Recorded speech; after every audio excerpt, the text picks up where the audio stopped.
পাপা তুমি চকলেট কার জন্য নিয়ে এসেছো? হ্যাঁ, এটা তোমার জন্য নয়, এটা আমার দুস্তর জন্য নিয়ে এসেছি। আমাকে একটা দেও না পাপা। আরে এখান থেকে যাও, সরে যাও।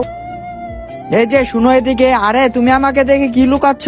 আরে কিছু না, বাথরুমে গিজারটা চালু হয়ে আছে, বন্ধ করে আসো না।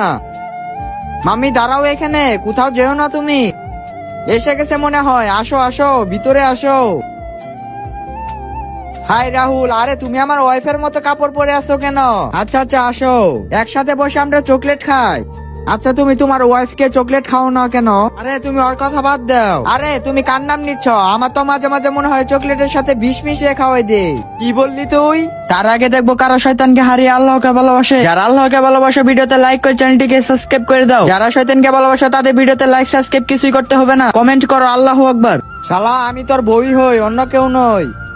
পাপা এখন কেমন লাগে? এখন তোমরা এই ঘরের মধ্যে বন্দি থাকো। আরে এখন তো আমাদেরই সুবিধা হলো।